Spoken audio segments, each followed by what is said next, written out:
Fala, gente boa, tudo bem? Como é que vai a vida de vocês? Tudo certo? Estou aqui para mais um vídeo do Nosso Deus Não Está Morto. Hoje é o vídeo que nós vamos ler Marcos capítulo 13, amém? E que Deus abençoe a minha e a sua vida. Que nós possamos ter uma leitura abençoada, que nós possamos ter temas esclarecidos dentro do nosso coração, amém?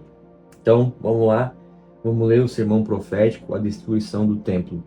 Ao sair Jesus do templo, disse-lhe um dos seus discípulos: Mestre, que pedras, que construções. Mas Jesus lhe disse: Vês estas grandes construções?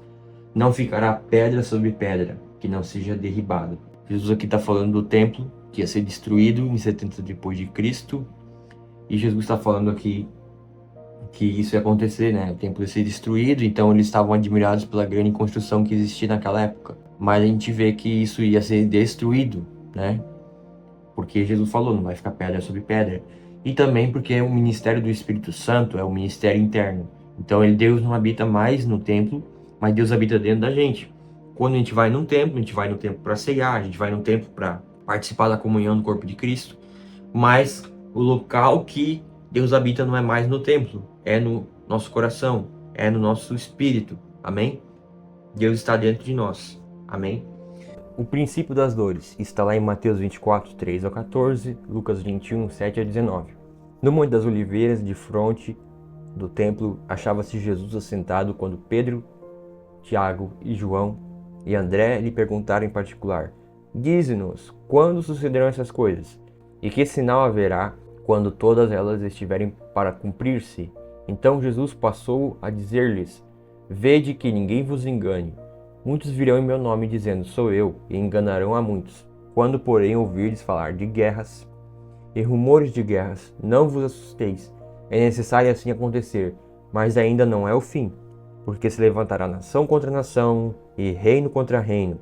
Haverá terremotos em vários lugares, também fomes. Estas coisas são o princípio das dores. Estai vós de sobreaviso, porque vos entregarão aos tribunais e às sinagogas, sereis açoitados e vos farão comparecer à presença de governadores e reis, por minha causa, para lhes servir de testemunho. Mas é necessário que primeiro o evangelho seja pregado a todas as nações. Quando, pois, vos levarem e vos entregarem, não vos preocupeis com o que haveis de dizer, mas o que vos for concedido naquela hora, isso falai, porque não sois vós os que falais, mas o Espírito Santo. O irmão entregará à morte o outro irmão, e o pai ao filho. Filhos haverá que se levantarão contra os progenitores e os matarão. Sereis odiados de todos por causa do meu nome. Aquele, porém, que perseverar até o fim, esse será salvo. Meus irmãos, isso aqui a gente está falando do princípio das dores. O que é o princípio das dores? É eventos escatológicos que acontecem antes da grande tribulação.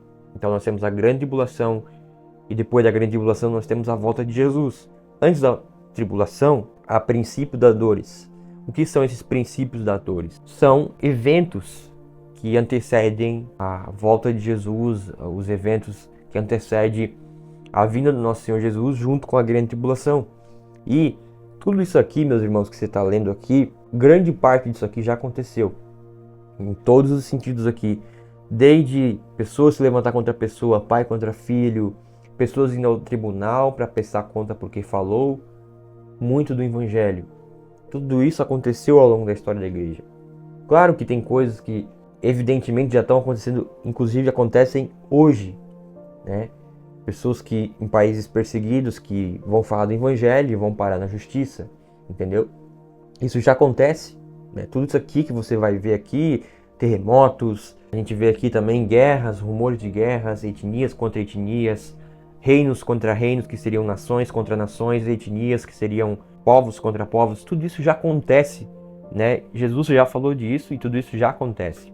Então, nada do que está falando aqui são coisas que já não aconteceram, mas tendem a acontecer. E a gente já vê isso acontecendo, tá? Em vários países aí perseguidos, onde os irmãos não podem adorar a Deus na rua, onde os irmãos não podem levantar uma bandeira e dizer que são cristãos, amém? A gente vê isso acontecendo em ditaduras, amém?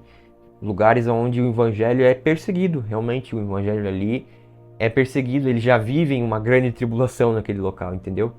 Eles não esperam uma grande tribulação vir, eles já vivem. Essa grande tribulação que a gente vai ver agora não é o princípio das dores. O princípio das dores é esses eventos que estão acontecendo aqui, mas a grande tribulação é o que acontece aqui, ó.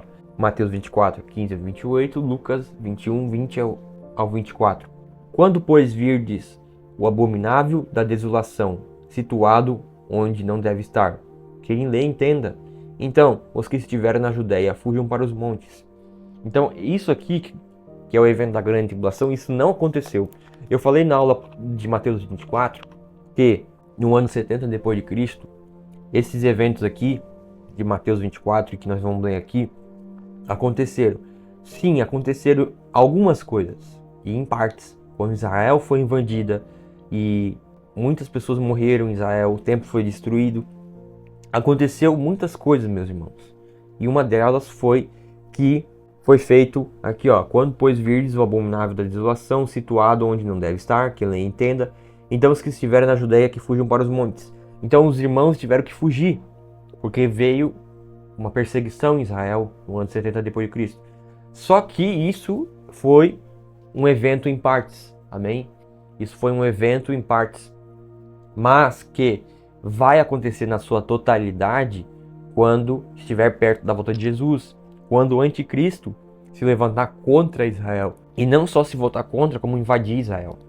É isso que a gente lê aqui, ó. Pois quando vires o abominável da desolação, situado onde não deve estar, isso significa o quê? O anticristo vai estar em Jerusalém e ele vai construir o terceiro templo. E ele vai oferecer um sacrifício que desagrada a Deus, que para os judeus vai ser errado, entendeu? E isso que ele está falando aqui, ó, o abominável da desolação, que está lá no Daniel 9:27, 11:31 e 12:11. E a gente vai ler aqui o 9:27 para você entender, ó. Ele fará firme aliança com muitos por uma semana. Na metade da semana fará cessar o sacrifício e a oferta de manjares. Sobre a asa das abominações virá o assolador, até que a destruição que está determinada se derrame sobre ele. Então, o anticristo vai se levantar e ele vai entrar no templo de Jerusalém e vai fazer um sacrifício que Deus não vai se agradar. Então, a gente vê que Jesus vai vir no final da grande tribulação com seus anjos, vai arrebatar sua igreja e vai acabar com o anticristo. E ele fará um acordo com aliança com muitos, diz aqui. Isso é o papel do anticristo. O anticristo, ele vai vir antes de Jesus para fazer uma falsa paz, para fazer acordo de paz com muitos. Não é que todas as nações vão se dobrar diante do anticristo, não é isso. Até porque na Bíblia, se a gente ler com atenção, a gente vai ver que tem nações que vão ser resistência ao anticristo e não vão concordar com o que ele está fazendo. Se a gente ler, por exemplo, nações que não estiverem de acordo com o plano dele vão se voltar contra o anticristo. Mas ele vai fazer acordo com muitos, como diz aqui, ó, como diz Daniel 9:27. Então ele vai construir o terceiro templo, vai fazer um sacrifício no terceiro templo e Deus não vai se agradar desse sacrifício. Esse é o abominável homem da desolação, ou o abominável da desolação. Ó, situado onde não deve estar, quem lê entenda. Então os que estiverem na Judéia fujam para os montes. Quem estiver em cima, no eirado, não desça, nem entre para tirar sua casa alguma coisa. E o que estiver no campo, não volte atrás para buscar a sua capa. Ai das que estiverem grávida e das que amamentarem naqueles dias. Orai para que isso não suceda no inverno, porque aqueles dias serão de tamanha tribulação, como nunca houve desde o princípio do mundo, que Deus criou até agora e nunca mais haverá. Então, o texto deixa claro que é uma grande tribulação que nunca houve desde o princípio do mundo. Então, se é uma coisa que nunca houve e diz aqui que nunca haverá, é porque ainda não aconteceu. Eu sei que a ideia de dizer que a grande tribulação aconteceu no ano 70 depois de Cristo, em partes ela é certa, porque aconteceu uma grande tribulação em Israel no ano 70 depois de Cristo, quando o templo foi destruído, quando fizeram aquela coisa toda lá, que você sabe da história, você pode pesquisar o que aconteceu. Foi terrível, foi horrível, foi horrível. Mas aquilo ali, o texto diz aqui que nunca jamais haverá outra. Então é um evento que vai acontecer ainda, não aconteceu ainda, mas vai acontecer antes de Jesus voltar. Que diz aqui, ó, como houve desde o princípio do mundo, que Deus criou, até agora, e nunca mais haverá. Então é um evento que nunca mais haverá. Então é uma coisa que vai acontecer antes da volta de Jesus. A gente vê isso pelo texto. E diz aqui, ó, tamanha tribulação. Daniel 12, 1. Apocalipse 7, 14, se você quiser ler também. Não tivesse o Senhor abreviado aqueles dias, e ninguém se salvaria, mas por causa dos eleitos que ele escolheu, abreviou tais dias. Então, se alguém vos disser, eis aqui o Cristo, ou ei-lo ali, não acrediteis, pois surgirão falsos cristos e falsos profetas, operando sinais e prodígios, para enganar, se possível, os próprios eleitos. Estai-vos de sobreaviso, tudo vos tenho predito. Então Jesus está falando de falsos cristos e falsos profetas que vão aparecer antes da volta de Jesus. Quando a Bíblia fala falso Cristo, não é o Henri Cristo, porque está óbvio que é um falso irmão. Quando a Bíblia fala falso Cristo, a palavra Cristo tem esse significado de Messias, de Salvador. Então, é alguém que acha que vai salvar o mundo. Então vão aparecer pessoas que vão se dizer de Deus, que vão se dizer salvadoras do mundo. Esses são os falsos cristos. E a gente vê falsos profetas, ou seja, pessoas que não profetizam aquilo que Deus quer que se fala. Profetizam aquilo que quer que o coração das pessoas fala. Entendeu? Fala só o que agrada aos homens, não o que agrada a Deus. Esses são os falsos profetas. Claro que tem muitas coisas também, aqui diz que virão com sinais e prodígios, para enganar, se possível, os próprios eleitos. Estai-vos de sobreaviso, tudo vos tenho predito. Então, é em resumo isso, irmãos. É um cara que é um anticristo, que vai entrar em Israel, vai invadir Israel, vai fazer um sacrifício lá, como diz Daniel. Ele vai fazer um acordo de paz com muitos. Ele vai se levantar contra Israel e contra o povo de Deus, tanto judeus quanto cristãos. Vai perseguir tanto judeus como cristãos. Essa é a grande tribulação. E vão surgir muitos falsos profetas, muitos falsos cristos, muitos falsos salvadores. Entendeu? Eu sei que ele dá uma ordem aqui dos eventos, mas eu penso assim que, irmãos, se você é pré-tribulacionista ou se você é pós-tribulacionista, eu sou pós, mas eu tento não deixar isso muito sistematizado, muito rígido assim, dizer que é isso, isso e isso, porque Deus pode confundir, meu irmão. Deus pode, por exemplo, eles achavam que Jesus ia voltar e já ia acabar com o Império Romano e já ia estabelecer o reino. Jesus veio e estabeleceu o reino, mas o reino do Espírito, amém? Não o reino natural. O reino natural vai ser quando ele voltar e ele estabelecer um reino visível, que todo mundo vai ver. Então eu tento não colocar uma regra, amém? Se você pensa diferente de mim, alguma coisa que está escrito aqui, na ordem dos eventos, porque, meus irmãos, eu sei pelo texto que vai ter um cara que é o anticristo, que vai fazer paz com muitos, antes da vinda de Jesus. Ele vai enganar muitos, vai se levantar contra Israel, vai se levantar contra a igreja, vai perseguir os cristãos, vai ser o abominável homem da desolação. É isso que eu sei pelo texto. E vão aparecer falsos profetas e falsos cristos, ou seja, falsos salvadores do mundo. E Jesus diz para vigiar, para não ficar olhando para isso, mas é para olhar e saber que ele vai voltar. Então, amém, irmãos? Isso aqui eu creio que todo mundo crê, amém? Talvez você creia que Jesus vai ter subido e vai ter arrebatado a igreja antes, talvez você creia que isso vai ser no meio ou no final.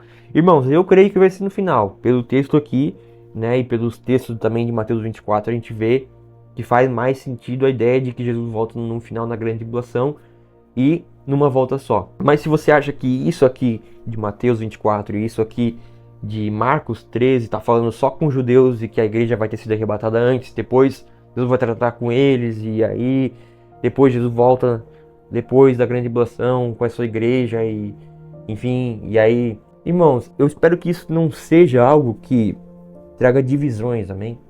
Eu espero que esses pontos escatológicos que às vezes as pessoas pensam diferente a respeito de algumas coisas, que isso não traga divisão ao meu e ao seu coração, tá?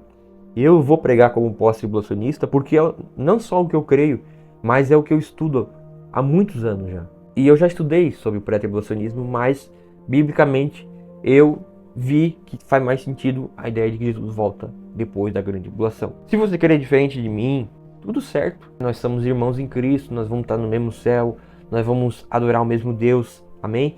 Então assim, crer que os eventos vão acontecer, mas vão acontecer de formas, talvez crer numa ordem diferente, irmãos, isso não vai interferir na minha e na sua salvação. Agora, independente se Jesus volta no meio, no final ou na grande tribulação, nós temos que estar preparados. E eu penso que nós vamos passar pela grande tribulação, não só eu penso, como vários homens e mulheres de Deus ao longo da história da igreja, tá? Pensam isso, tá? E irmãos, mas assim, se você crê diferente, se você quer que ele venha antes da grande tribulação, também tudo certo. O importante é entender o seguinte: Jesus vem, amém? Ele vem como aquele que vai restaurar todas as coisas. Ele já veio, mas ele veio e fez uma obra espiritual. Quando ele voltar agora, ele vai voltar como aquele que vai se assentar em Jerusalém para governar as nações. Então isso é maravilhoso. E isso tem que trazer esperança no nosso coração, independente das posições que os irmãos aí vão discutindo ao longo da história da igreja, sobre se Jesus vem no meio, na metade ou no final. Irmãos, eu penso que primeiro a igreja está aqui e os judeus estão aqui. Depois desse, vai chegar um dia que o anticristo vai perseguir essas pessoas, vai nos perseguir. No final disso, eu penso que Jesus vai voltar. Se você pensa que é um pouco diferente a ordem dos eventos, tudo bem. Mas o que eu entendo lendo os textos da grande tribulação é o seguinte: primeiro, a igreja vai pregar o evangelho para todas as nações. E no final dos tempos, no fim dessa era, vai ter uma grande perseguição no mundo. Vai ter um grande avivamento de um lado, como diz em Joel, como diz em Atos também. E vai ter uma grande perseguição de outro lado. Israel vai ser atacada pelo anticristo. O anticristo vai construir um terceiro templo. Vai fazer acordo de paz com muitos. Vai fazer um sacrifício que Deus não se agrada. Vai perseguir cristãos e judeus. Ele vai ser um falso Messias e ele vai ser o anticristo. E esse cara, juntamente com um falso profeta, vai seduzir a muitas nações para se voltar contra Deus. Mas a igreja e Israel vai resistir ao anticristo. E no final disso, no final da grande tribulação, no final do tempo da grande tribulação, Jesus volta. E ele volta e ele acaba com o anticristo e com as nações que se voltaram contra Deus. E ele vem e ele nos coroa. E ele vem para se assentar em Jerusalém, para governar as nações da terra. Ele vem trazer ira para os injustos, mas vem trazer paz para os justos. E quem é o justo? É aquele que crê que Jesus Cristo é o Filho de Deus. E aí ele vem, se assenta em Jerusalém e ele passa a governar todas as nações por 1000 anos. E depois dos 1000 anos, Satanás é solto de novo. Aí vem a guerra do Armagedon. Eu penso que seja nessa época que aconteça a guerra do Armagedon. E aí Jesus vai acabar com isso e vai ter uma escada que vai ligar o céu e a terra. Enfim, é um assunto bem longo, tá? É um assunto bem longo. Mas o que você tem que entender é o seguinte: independente da ordem que você creia, você tem que se preparar para tudo. Se Jesus voltar agora, antes da grande tribulação, se ele voltar no meio ou depois, que nós estejamos preparados, irmãos. E nós estejamos preparados para estar com ele, para nós participarmos da boda do Cordeiro. Nós precisamos estar preparados, irmãos. Independente se você pensa diferente de mim, se você é pré ou pós ou mesmo tribulacionista. Sabe, irmãos, nós temos que estar preparados. E devemos estar de olho nos sinais dos falsos profetas que estão se levantando, dos falsos messias, dos falsos salvadores do mundo que estão se levantando para se dizerem Deus. Temos que vigiar para não cair nessas pessoas, porque se possível eles vão tentar enganar até os eleitos de Deus. E nós devemos estar com nossas mentes abertas, nossos olhos abertos para isso, irmãos.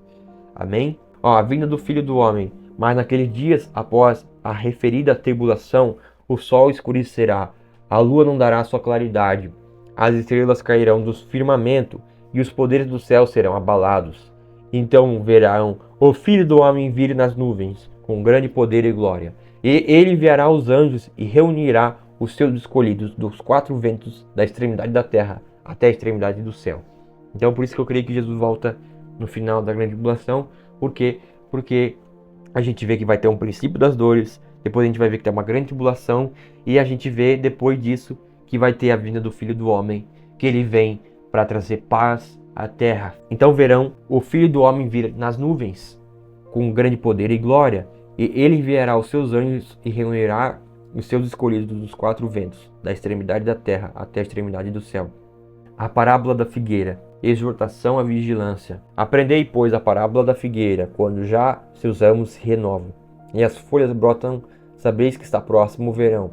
Assim também vós, quando virdes acontecer estas coisas, sabei que está próximo às portas. Em verdade vos digo que não passará esta geração sem que tudo isto aconteça. Passará o céu e a terra, porém as minhas palavras não passarão. Mas a respeito daquele dia ou da hora ninguém sabe, nem os anjos do céu, nem o Filho, senão o Pai. Então Jesus está dizendo claro aqui, deixando bem claro aqui, que vai acontecer.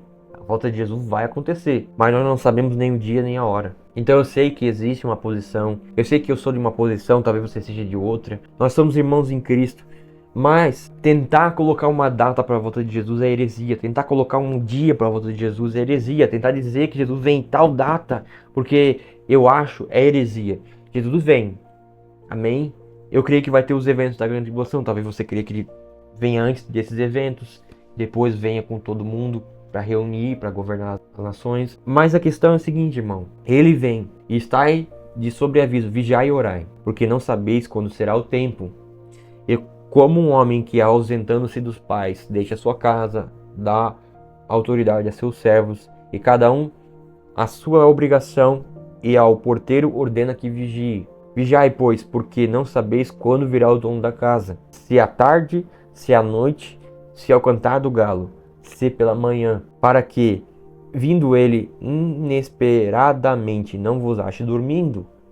O que, porém, vos digo a todos, vigiai. Então, irmão, se ele vem de manhã, se ele vem de tarde, se ele vem de noite, se ele vem antes da grande tribulação, se ele vem no meio da grande tribulação, se ele vem no final. Irmãos, o que eu quero que você entenda é que nós devemos vigiar. Porque você pode ser muito bom em Bíblia, muito bom em teologia. Não sei o dia, não sei a hora, mas eu sei de uma coisa, nós devemos estar preparados, irmão. Então, em vez de a gente ficar brigando com as pessoas para convencer elas da nossa posição escatológica, nós devemos dizer, irmãos, ele vem. Eu penso pelo texto de Mateus 24 e de Marcos aqui 13, que ele vem realmente no final da grande tribulação, depois de todos esses eventos, e todo olho verá, amém? Depois do anticristo fazer as coisas dele, depois do abominável da desolação, que é o anticristo, ele vem, e ele vem finalmente, e nós devemos desejar isso, irmão. Se você pensa diferente, se a sua igreja pensa diferente, se os seus irmãos em Cristo pensam diferente, irmãos, o importante é nós estarmos preparados. Nós devemos parar de ficar brigando por causa disso na internet. Isso é coisa de gente infantil, gente que está bebendo leite. Nós devemos defender que ele vem, irmãos.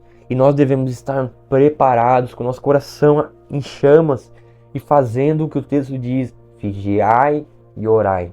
Não podemos deixar com que nada nos afaste da presença de Deus. Sabe, se alguém te feriu, se alguém fez alguma coisa que tu não acha certo, cara, deixa na cruz. Confessa e deixa. Porque não dá, meu irmão, pra gente ficar parado, não dá pra gente ficar travado, sabe, brigando por coisas pequenas e esquecendo que o Senhor vem, irmãos. O dia e a hora ninguém sabe. Ele pode vir no momento que a gente não imagina. E aí, será que a gente está preparado? Pai Deus, obrigado por cada um de nós. Pai Deus, obrigado, Senhor Deus, porque o Senhor é maravilhoso e a sua misericórdia dura para sempre. Nos deixa, Senhor Jesus, firmes para aquele dia, Senhor Jesus, que o Senhor vai voltar. Porque nós queremos subir, meu Pai. E nós queremos estar contigo, Senhor Jesus. Independente se o Senhor volta antes, Deus, ou depois, ou no meio da grande tribulação, Senhor Jesus. Nós queremos estar, Senhor Jesus, com nossos nomes escritos no livro da vida, Senhor Jesus. Nós queremos estar contigo. Quando o Senhor chamar o nosso nome, como diz lá em Apocalipse, nós queremos estar, Senhor Deus, com nossos nomes escritos. E nós queremos dizer: eis-me aqui, Senhor. Eis-me aqui, Senhor. Pai, que nenhum de nós se perca, Deus, mas que nós possamos alcançar a plenitude de Cristo nesses dias. Ser homens e mulheres, irmãos em Cristo, maduros em Cristo Jesus, que levam a Tua palavra onde quer que for, que são exemplos no trabalho, que são exemplos na escola, que são exemplos na faculdade, que são exemplos na graduação, pós-graduação, mestrado, doutorado, enfim, que nós possamos ser o exemplo, levar o Teu nome onde quer que o Senhor esteja, Pai. Em nome de Jesus, amém? Que nós possamos ter esse coração entregue ao Senhor, amém? E falar: Ele vem. Maranata, ora vem, Senhor Jesus. O dia do Senhor está vindo. E nós temos que estar preparados, meus irmãos. Vigiai e orai. Isso é para mim, isso é para você, é para todos nós. Nosso Deus não está morto, Ele vive e Ele reina e Ele vai voltar. E nós devemos estar preparados e ansiar isso de todo o nosso coração, meus irmãos. Porque céus e terras passarão. Essa era vai passar, mas a palavra dele jamais passará. Aleluia! Glória a Deus. Valeu, pessoal, até amanhã. Deus abençoe aí, em nome de Cristo Jesus. Fica na paz aí do Senhor. Fique firme, resista ao diabo e ele fugirá de vós. Valeu! Fui!